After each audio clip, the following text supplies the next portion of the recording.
रहीम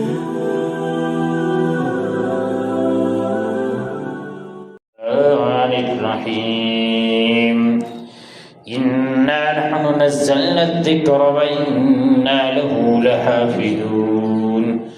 अल्लाहुम्मा सल्लि अला मुहम्मद व अला आलि मुहम्मद कमा सल्लैता अला इब्राहीम व अला आलि इब्राहीम इन्नका हमीदुम मजीद। अल्लाहुम्मा बारिक अला मुहम्मद व अला आलि मुहम्मद कमा बारकता अला इब्राहीम व अला आलि इब्राहीम इन्नका हमीदुम मजीद। सुब्हानक ला इल्म लना इल्ला मा अल्लमतना इन्नका अंतल अलीमुल हकीम। अल्लाहुम्मा अन्फ़अना बिमा अल्लमतना व अल्लिमना मा यंफ़अुना व ज़िदना इल्मा।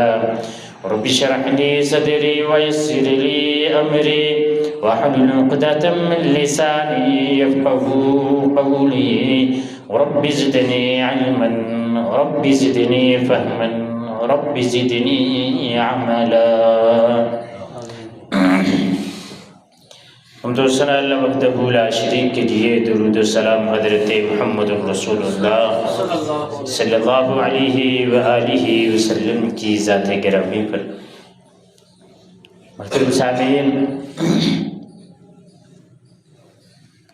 अल्लाह ताला ने कुरान मजीद को अपने आखिरी पैगम्बर मोहम्मद रसूलुल्लाह सल्लल्लाहु अलैहि वसल्लम पर नाज़िल किया और नाज़िल करने के बाद अल्लाह रब्बुल इज़्ज़त ने इसी कुरान मजीद के अंदर एक आयत नाज़िल कर दी, इन्ना नहनु नज़्ज़लना ज़िक्र व इन्ना लहू लहाफ़िज़ून, कि बेशक हमने इस ज़िक्र कुरान मजीद को नाज़िल किया है और हम ही इसकी हिफाजत करने वाले हैं। क़यामत तक के लिए कोई जिस तरह मर्जी चाहे इस कुरान मजीद को मिटाने की कोशिश करे, लेकिन ये मिट नहीं सकता, क्योंकि इसकी हिफाजत का ज़िम्मा अल्लाह रब्बुल आलमीन ने अपने ज़िम्मे लिया। काफिरों ने शुरू से लेकर आज तक बड़े बड़े तरीके अपनाए इस कुरान मजीद को ख़त्म करने के लिए, इसमें तहरीफ करने के लिए। उनका एक वतीरा था कि उन्होंने तौरात और इंजील में तहरीफ की। वो समझते थे कि शायद इस कुरान मजीद में भी तहरीफ हो जाएगी, या लोगों को दूर करने के लिए अपनी तरफ से कोई किस्से कहानियाँ घड़ेंगे तो फिर इसमें कोई मामलात ख़राब हो जाएंगे। लेकिन अल्लाह रब्बुल इज़्ज़त ने हिफाजत का ज़िम्मा लिया, वो ज़िम्मा आज तक कायम है और अल्लाह रब्बुल इज़्ज़त उसकी हिफाजत कर रहा है। रसूलुल्लाह सल्लल्लाहु अलैहि वसल्लम के दौर के अंदर सबसे पहला काम जो काफिरों ने किया था वो ये था कि उन्होंने ये कहा था कि अल्लाह रब्बुल इज़्ज़त की तरफ से नाज़िल करता नहीं।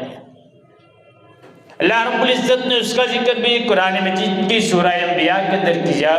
फरमाया बल क़ालू अज़ग़ासु अहलामिन बल इफ्तरा, वो ये कहते हैं कि ये इसके अपने ख्यालात हैं जिसका मजमुआ बना के हमारे सामने पेश करता है, इसको अपने पास से घड़ के ले आता है। ये बस न चला तो फिर दूसरी बात की कि ये अपनी तरफ से नहीं गढ़ता, बल्कि ये एक शायर है, उसका तज़किरा भी अल्लाह रब्बुल इज़्ज़त ने कुरान मजीद की इसी सूरह अंबिया के अंदर किया। फरमाया बल क़ालू अज़ग़ासु अहलामिन,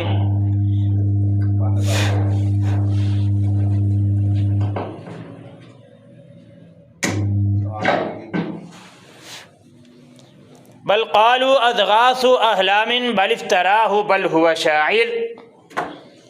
फरमाया कि काफिर इस वजह से परेशान हुए, उन्होंने कहा कि ये परेशान कुन है, बल्कि ये ऐसी चीज़ है जो ये एक शायर है, इसने इसको अपनी तरफ से घड़ के हमारे सामने ले आया। इस पे भी बस न चला तो फिर अल्लाह रब्बुल इज़्ज़त जिक्र करते हैं सूरह अहकाफ के अंदर। अल्लाह रब्बुल इज़्ज़त फरमाते हैं ये दो काम इनके ना चले तो तीसरा काम उन्होंने ये किया, कुरान मजीद के इनकार के साथ साथ उन्होंने इसकी आयतों का मजाक उड़ाना शुरू कर दिया। इज़ क़ालू यजहदून बिआयातिल्लाह व हाक़ बिहिम मा कानू बिही यस्तहज़िऊन। अल्लाह रब्बुल इज़्ज़त फरमाते हैं कि उन्होंने इसके आयत का इनकार भी किया और वो इन आयतों के साथ मजाक करना भी उन्होंने शुरू कर दिया। चौथे मुकाम पे अल्लाह रब्बुल इज्जत फरमाते हैं, उन्होंने एक नया प्रोपेगेंडा किया ये कि तुम इस कुरान मजीद को सुनो ना, अगर तुम सुनोगे तो तुम गुमराह हो जाओगे। अल्लाह ताला कुरान मजीद में उसका जिक्र भी सूरह फुस्सिलत में करते हैं, फरमाया वक़ाल लल्लज़ीना कफ़रू ला तस्मऊ लिहाज़ल क़ुरआन वल्ग़ू फ़ीही लअल्लकुम तग़लिबून। काफिरों ने ये कहा कि कुरान मजीद को सुनो ना, अगर तुमने सुन लिया तो गुमराह हो जाओगे, ना सुनोगे तो फिर तुम इनके ऊपर गालिब रहोगे। अल्लाह ताला ने इन 4 आयतों के अंदर उस वक़्त के काफिरों का जो वतीरा था कुरान मजीद के बारे में वो बयान कर दिया। अब मसला ये है कि उस वक़्त से लेकर आज तक अल्लाह रब्बुल इज्जत ने इस कुरान मजीद की हिफाजत की। इतनी हिफाजत अल्लाह रब्बुल इज्जत ने की कि अगर पीछे आगे खड़ा इमाम 10-80 साल का बुजुर्ग खड़ा आगे कोई जबर ज़ेर की गलती करता है, पीछे खड़ा 10 साल का बच्चा भी उसको बता देता है कि बाबा जी आपने ये जबर ज़ेर की गलती की है। ये अल्लाह ताला ने हिफाजत की। नुस्खे ना भी मौजूद हों, लेकिन जिनके सीने के अंदर ये कुरान मजीद महफूज है वो किस तरह खत्म होगा? ये सारी बातें अपनी जगह पे मौजूद हैं। कभी उन्होंने आपके दौर के अंदर कुरान मजीद के नुस्खे को जलाया गया, कभी औराक फाड़ के फेंके गए, कभी टिश्यू पेपर के तौर पे इस्तेमाल किया गया। काफिरों ने तरह तरह के तरीके अपनाए, और ये तरीके किस लिए थे? इसलिए थे कि मुसलमानों को इश्तियाल दिलाया जाए, इनको गुस्सा है इस बात पे, और वो हम कर रहे हैं। उनकी ख्वाहिश ये है कि इनको गुस्सा आए, ये इश्तियाल में आए, एहतजाज करें, अपने इमलाक को नुकसान पहुंचाएं, अपनी सड़कें अपने लोगों की दुकानों को जलाएं, फिर इनको पता चलेगा और ये हम समझते हैं कि शायद हम कुरान की इज्जत कर रहे हैं। उन्होंने तो जो करनी थी की, लेकिन हम जो कर रहे हैं वो क्या है? हम में से हर कोई आज एहतजाज की काल है, जुमे के बाद हर एक तंजीम अपनी अपनी तरफ से ऐलान कर रही है कि एहतजाज करें, हमारी एहतजाजी रैली में शिरकत करें। मुझे इतराज नहीं है इस बात पे कि ये रैलियां क्यों हैं। ठीक है, एहतजाज एक हक है, कर सकते हैं आप हुकूमत को बावर करवा सकते हैं कि जी ये करना चाहिए, करें। मैं ये नहीं कहता कि ना करें, लेकिन जो बंदा रैली में शिरकत करे वो ये कहे कि हुर्मत कुरान पे जान भी कुर्बान है, उसका कुरान मजीद का नादरा नहीं आता, उसका कुरान मजीद का फहम नहीं है, उसको तर्जमा नहीं आता, उसकी तफसीर का नहीं पता, उसका रैली में शिरकत करने का क्या फायदा? मजा तो तब है ना कि उन्होंने तो आज तक जिस तरह अपनाया है कुरान मजीद के साथ सलूक, हमारा सलूक क्या है कि अल्लाह रब्बुल इज्जत ने हमें इतनी मुनज़्ज़म किताब दी, हमने उस किताब को अपनी जिंदगियों के अंदर कितना लागू किया है? वो करें जो करते हैं। हक तो यह बनता था कि हमारे यहाँ 10 कुरान मजीद के सेंटर और खुल जाते। जो लोग कारोबारी हजरात हैं या जिनके पास थोड़ा वक्त है, वो अपना वक्त निकाल के कुरान मजीद का फहम हासिल करने के लिए वहां पे जाते हैं। इस काम के लिए तो कोई भी तैयार नहीं, लेकिन वैसे हमारा ईमान बहुत जाग रहा है। 10 मिनट के लिए जाकर रैली के अंदर शिरकत करके, नारे लगा के, घर में आके गंदे ड्रामे और फिल्में देख के हम कहते हैं बड़ी हमने रैली निकाली, कमाल कर दिया, हम रैली में शिरकत की, हमने मुसलमानों के जज्बात क्या थे देखने वाले थे। और मैं इस बात की तरफ भी नहीं जाऊंगा जो हमारे कुछ उलमाए कराम ने वतीरा अपनाया हुआ है कि जब कोई इस तरह का मामला पेश आया, साथ ही शुरू हो गए कुरान मजीद की फ़ज़ाइल बताने के लिए शुरू हो गए। फ़ज़ाइल का इनकारी नहीं हो। अल्लाह के नबी ने फरमाया कुरान मजीद शिफा, अल्लाह ताला कुरान मजीद में खुद कहते हैं इंसान की रिफ़त बुलंदी का ज़रिया है, अल्लाह ताला खुद फरमाते हैं। जो काम करने का है, जो दावत देने की है, वो दावत देनी चाहिए लोगों को कि अब ये काम, इस काम की जरूरत है। ये कुरान मजीद के फ़ज़ाइल तो कुछ लोग सुन सुन कर रमज़ान मुबारक में उनको याद हो गया कि कुरान के ये फ़ज़ाइल हैं, इसके एक एक हरफ की 10-10 नेकियां मिलती हैं। बड़े लोगों को पता है इस बात का। हमारे लिए करने के क्या काम थे? सबसे पहला काम ये था कि हम अपने हुक्मरानों को गैरत दिलाते। आप सोचेंगे अब हम हुक्मरानों को कैसे गैरत दिलाएं? वो हल्के के MNA MP बुलाओ, उसको जब सोलंग लगवाना हो गली में बुला लेते हो ना, उसको को पार्लियामेंट में बिल पेश करे कि जिन्होंने कुरान मजीद की हुर्मत की है, बेहुरमती की है, उनके साथ सिफारती तल्लुकात खत्म करें। उसको बुला के को ये बिल पेश कर, नहीं तो अगली दफा तुझे वोट नहीं देने हैं मैंने। ये गैरत हमारे अंदर आई अभी तक? बड़े मुसलमान। मैं एक मिसाल दिया करता हूँ, बेटा बाप को कहता अब्बा जी मैं तेरी बड़ी कदर करता हूँ।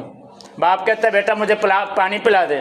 बेटा कहता नहीं अब्बा जी पानी नहीं पिलाना, वैसे मैं तेरी बड़ी कदर करता हूँ। वो कदर कर रहा है अपने बाप की, वो कदर कर रहा है अपने बाप की। हमने कुरान मजीद के साथ मोहब्बत के नारे लगाए, अमली काम अभी तक हमने कुछ नहीं किया। मुझे याद है जंदराके के अंदर एक मरतबा हज़रत अबू बकर सिद्दीक़ रज़ियल्लाहु ताला अन्हु की शान में एक आदमी ने गुस्ताखी की। हमारा वहाँ के मेरा बड़ा अच्छा दोस्त है, उसने FIR उसके ऊपर दर्ज करवा दी। कहते मैं लाहौर हाई कोर्ट में गया ना, कहते पेशी पर, कहते तो मुझे ना वहाँ पे एक पुलिस वाला मिला, उसने मुझे अपने पास बिठाया। मुझे बिठा के कहता होना कुछ भी नहीं, तूने FIR कटवा दी, ये बंदा छूट जाएगा। इसके ऊपर बड़े बड़े हाथ हैं, नीचे से लेकर ऊपर तक जितने हैं सारे इसकी सपोर्ट के लिए। तू अकेला यहाँ पे आता है सिर्फ इस केस के लिए, होगा कुछ भी नहीं, लेकिन याद रख नाम लिखा जाएगा कि अबू बकर सिद्दीक के साथ तेरी मोहब्बत कितनी थी। और यकीन करें अकेला आदमी था, अकेला आदमी था। और फिर ऐसा जंदराके वालों के कान हुए कि उसके बाद एक बंदे ने हज़रत अमीर मुआविया की शान में गुस्ताखी की। उस दिन मैं जंदराके में ही मौजूद था। मैंने कहा आप इसके मुझे लिंक सेंड करें, हम इसके ऊपर FIR करवाते हैं। दूसरे दिन मुझे उनकी कॉल आई, कहते जी कि वो बंदे घर आए हैं, उन्होंने घर आके हमसे माफ़ी मांगी। वो कहते हैं कि जी ठीक है, हम आइंदा से हमारा बेटा अगर कोई गलत काम करेगा हम आपके साथ होंगे, लेकिन इस दफ़ा माफ़ी दे दें। अकेला बंदा, यकीन कर उसके कमालिए, उसकी दुकान के आगे से घोड़ा निकलता था, उसने घोड़ा रोक लिया, अपनी दुकान के आगे बांध लिया, सारे एक तरफ खड़े हैं। कहता नहीं जाने देना मैंने यहाँ से घोड़ा। उनका क्यों नहीं जाने देना? उसने कहा मेरी दुकान से आगे से नहीं गुजरेगा, चाहे जो मर्जी हो जाए। लिख के मुआहदा किया, उसकी दुकान के आगे से घोड़ा नहीं गुजरता। जुर्रत गैरत हमीयत हो तो फिर सारा कुछ ही हो जाता है, अगर ना हो तो फिर ये हमारे वाली हालत है कि MNA MPA के साथ उस वक्त हमने बुलाना है जब हमने गली की नाली बनवानी है या कटर का ढक्कन रखवाना है। इसलिए हमने कभी नहीं बुलाया कि तू ये काम कर, पेश कर, इसको असेंबली के अंदर बिल पेश करके इनके साथ सफारती ताल्लुकात खत्म हो। ये काम हमारे करने वाला था, लेकिन ये काम किसी ने नहीं करना। हुक्मरानों को गैरत दिलाई जाती कि बेगैरत हो तुम, बड़े बेगैरत हो, अपने तुम मईशत की खातिर सोचते रहते हो इसके साथ हमारे सफारती तल्लुकात खत्म होगा तो हम मर जाएंगे। और अल्लाह ताला कुरान मजीद में कह रहा, पढ़ा हो ये नुस्खा, इसको अपनी जिंदगी में लाया हो तो पता हो। अल्लाह ताला कहते वमा मिन दाब्बतिन फिल अर्ज़ि इल्ला अलल्लाहि रिज़्क़ुहा, जमीन के ऊपर जितने काफिर हैं मुसलमान हैं सबको रिज़्क़ हम देते हैं। ये समझते हैं कि शायद रोजी हमारी वहां से आनी है, हमारे सफारती तल्लुकात खत्म होगा तो हम मर जाएंगे।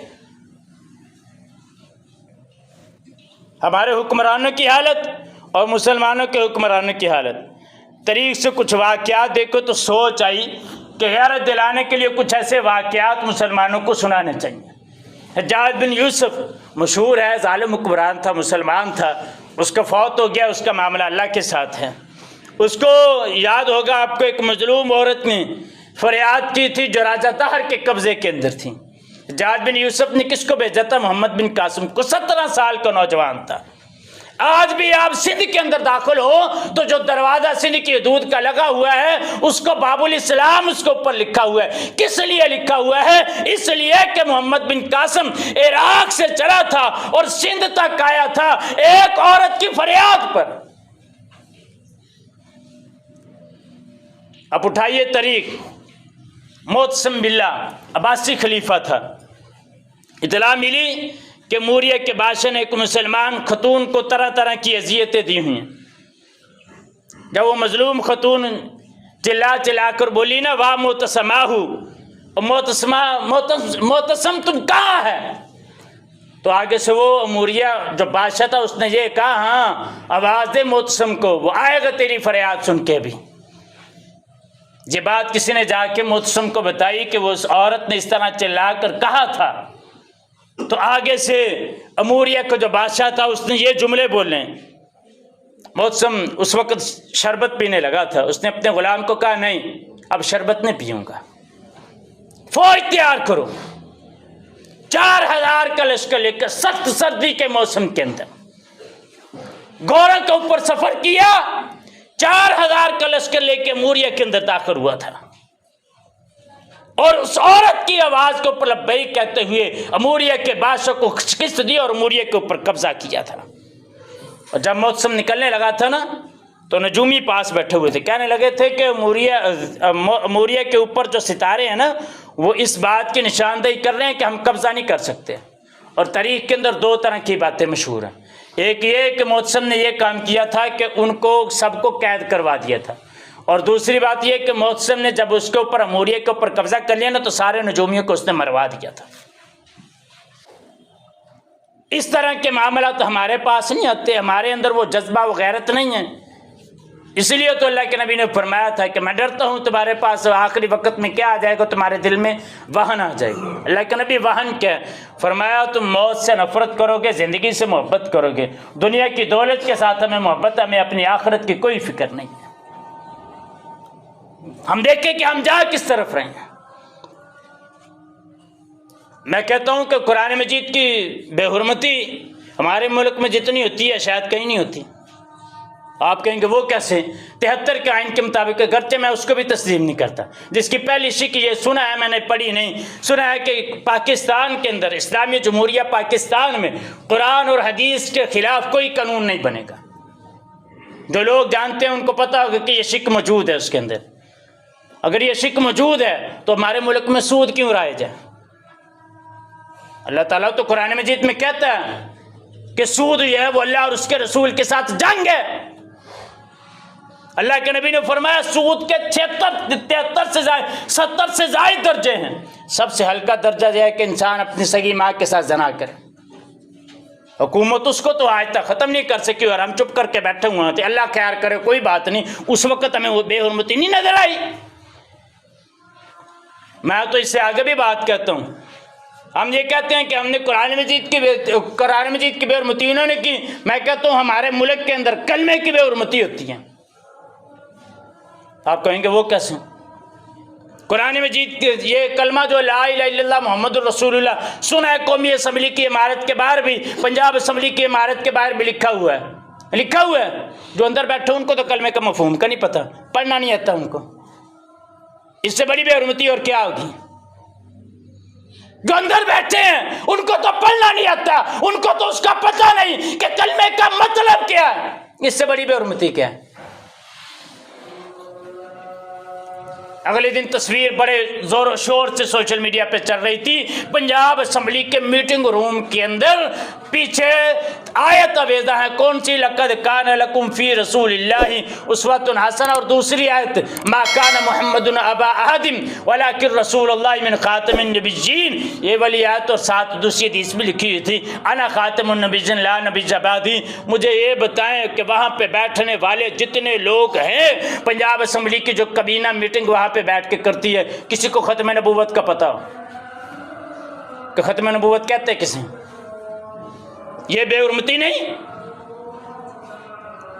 हम रोते हैं स्वीडन को, हॉलैंड को कि उसने और आग पाड़ दिया, उन्होंने जला दिया।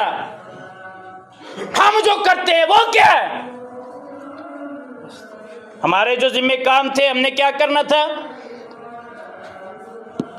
हमारी सबसे पहली जिम्मेदारी ये थी कि हम कुरान मजीद की मोहब्बत हमारे सीने में होती, हम इसको सीने से लगा के ना रखते, नुस्खे को ना लगाते, इसकी मोहब्बत हमारे सीने में होती। और वो ऐसे होती कि हम कुरान मजीद नादरा भी पढ़े होते, तर्जमा भी हमें आता होता, कुरान मजीद का फ़हम भी होता।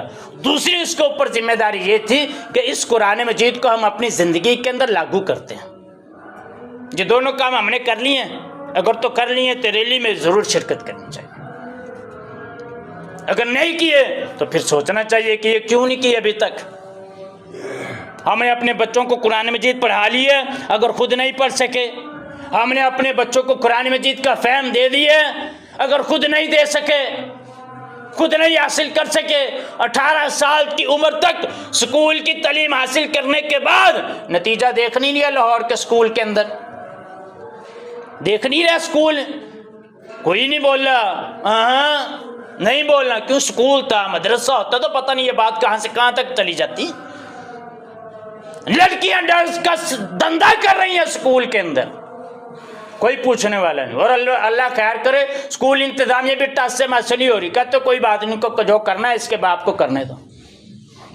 तालीम देख नहीं ली हमने, कौन सी तालीम मिल रही है इन स्कूलों के अंदर। और हमने कुरान मजीद कितना दिया अपने बच्चों को और खुद हमने कितना हासिल किया। सिर्फ ये कि हम ये करते हैं कि कारी साहब को घर बुला लिया, कारी साहब आते हैं, एक नॉर्मल सी रूटीन के मुताबिक आधा घंटा वो सबक सुबक दे के चले जाते हैं। और उसमें भी घर वालों को फिक्र होती है। 2 साल हो गए कारी साहब अभी तक बच्चे ने कायदा नहीं ख़त्म किया। कारी साहब 2 साल हो गए, अब तो लोग हमें पूछना शुरू हो गए कि कारी साहब आते हैं तो वो पढ़ाते क्या हैं। 2 साल तक याद नहीं आता कि बच्चे का पूछ लें रिजल्ट क्या है, इसने दुआएं क्या याद की हैं, पास बैठ के देखें बच्चे के तलफ़ुज़ भी सही अदा हुए हैं या नहीं। 2 साल के बाद याद है। कर सब 2 साल हो गए, कायदा नहीं याद किया हाले तक इन्हें। कभी नहीं सोचा कि 5 साल हो गए स्कूल जाते हुए, MBBS अभी तक नहीं कंप्लीट हुआ। कभी नहीं कहा जाके स्कूल वालों को आप ये साहब नर्सरी प्रेप में पढ़ाते हैं, हमारा बच्चा 1 महीने में पढ़ लेगा, 1 महीने में हमारे साल में 3 क्लासें करवा दे बच्चे को। कभी नहीं कहा हमने जाके। और रोते हम ये हैं कि उन्होंने कुरान मजीद की बेहुरमती कर दी। और कुरान, तीसरा हमारा काम ये था कि हमने कुरान मजीद के जो अरशादात हैं उसको आगे लोगों तक पहुंचाना है। हमने कितने अरशादात को लोगों तक पहुंचाया। अगर किसी को एक आयत का तर्जमा पता है क्या उसने बरादरी में बैठ के बयान किया, बरादरी में या कहीं पे इकट्ठे होते ये तो बड़े फख्र से बयान करते हैं, पुत्र मेरा पहली पोजीशन ली है बोर्ड के विचों। कभी बताया कहीं पे बैठ के कि मेरे बेटे ने कुरान मजीद कितने दिनों में पढ़ा और सुबह को उठ के पढ़ता है, तहज्जुद पढ़ता है, यानी कभी किसी ने बताया। क्यों? कभी कीता हो तो पता हो। हम लोग मजलिस में बैठ के ये तो बता देते हैं बोर्ड च पहली पोजीशन है। पंजाब कॉलेज वाले ने सुपीरियर वाले बड़े पीछे पाए, स्कॉलरशिप भी दी थी उन्होंने सामने। वो तो कह रहे थे, कभी कोई कॉलेज वाले कह रहे थे, कभी कोई कॉलेज। ये बातें हम फख्र से बताते रहते हैं। कभी नहीं बताया हमने कि कुरान मजीद बच्चे ने कितना पढ़ लिया, तर्जमा इसको कितना आता है, इसका तलफ़ुज़ कितना ठीक है। ना खुद पता, ना औलाद को पता, नस्लों की नस्लें बिगड़ी हुई हैं हमारी। और हम रोते हैं कि जो गैर मुस्लिम है उन्होंने कुरान मजीद की बेहुरमती कर दी। हमारे घर में पड़ा हुआ कितने कितने साल हो गए हैं, नहीं खुला होगा कुरान मजीद, उस वक्त बेहुरमती नहीं हुई। बाप 2 महीने तक 4 पाई पे लेटा हुआ, बंदा बाहर से आता दोस्त मिलने के लिए, सुनाओ जी क्या हाल है, ठीक है। कहता यार पुत्र बड़े बदनसीब है, मैनू पुछते दस दे कोई नहीं, घर अपने अपने कम्मा च मसरूफ रहते हो। दोस्त कहता यार तुझे आप तो प्यो की इज्जत नहीं करते। 2 महीने हुए हैं, बाप को खाना पीना मिल रहा है, सब कुछ मिल रहा है। 2 महीने हुए हैं तो कहता है जी तुझे अपने प्यो की इज्जत नहीं करते। साल साल हो गया कुरान मजीद हमारे घरों में बंद पड़ा है, हमने इज्जत की कुरान मजीद की। रोते हम गैर मुस्लिमों के, अल्लाह खैर करे। आखिरी बात, फैसलाबाद के अंदर हमारे एक दोस्त है, उन्होंने कॉलम लिखा, कहते हैं कि कारी साहब को किसी ने दावत पे बुलाया अपने घर, और उनके घर दावत पे गया तो उन्होंने दावत अफ्तारी थी रमज़ान मुबारक में, अफ्तारी पे गया तो अफ्तारी पे उन्होंने अफ्तारी करके वापस आ गए। तो वो ना 1 साल पूरा कारी साहब से नाराज़ रहे। बुलाया नहीं उन्होंने कारी साहब को, कारी साहब ने भी महसूस किया कि कोई मसला है लगता है। अगले साल उन्होंने फिर जो है ना उस आदमी के ज़रिए जिसके ज़रिए पहले कारी साहब को दावत पे बुलाया था ना, दोबारा फिर बुलाया। और उन्होंने साथ ये कहा कि कारी साहब वो आपसे नाराज़ हैं किसी वजह से। उनका जी ठीक है चलते हैं, देखते हैं, अफ्तारी भी कर लेंगे, पूछ लेंगे भी क्यों नाराज़ हैं वो हमसे। कहते हैं वो कारी साहब चले गए, उन्होंने जाके बैठे तो कारी साहब को कहते हैं कारी साहब हम आपसे नाराज़ हैं। क्यों नाराज़ हैं? कहते जी जब पिछले साल आप हमारे घर अफ्तारी पर आए थे ना तो आपने ना हमारे घर से यहाँ पे टेबल पर पैसे पड़े हुए थे। जब आप अफ्तारी करके गए तो टेबल पे पैसे नहीं, हमने तो आपके ऊपर एतमाद किया था तो, और आपने हमारे घर से पैसे चुरा लिए। कारी साहब ने रोना शुरू कर दिया। कहते कारी साहब अजीब बात है, हमने आपको कहा कि आपने हमारे घर से चोरी की है और आपने जो है आप जो है रोना शुरू कर दिए। कहने लगे मुझे अफसोस इस बात पे हुआ है कि तुम साल पूरा यही सोचते रहे कि पैसे मैं चुरा के लेके गया, लेकिन मुझे रोना इस बात पे आया है कि तुम इतने बेहिस किस्म के लोग हो। कहते पंखा चल रहा था तो पैसे उड़ के टेबल से नीचे गिरे थे, तो मैंने ये पैसे उठाए और ये जो सामने कुरान मजीद पड़ा है ना, इसके अंदर मैंने रख दिए थे। और साल पूरा हो गया, मतलब ये समझा आपने, साल पूरा कुरान मजीद खोला नहीं, पैसे उसके अंदर ही पड़े हैं। उठाइए खोलिए उसको खोला तो साल पूरे पैसे उसके अंदर ही पड़े हैं, वैसे कुरान मजीद के अंदर। ये हमारी हालत है और हम रोते हैं हुर्मत कुरान के लिए गैर मुस्लिमों के खिलाफ तंजीमें एहतजाज करने के लिए। अल्लाह रब्बुल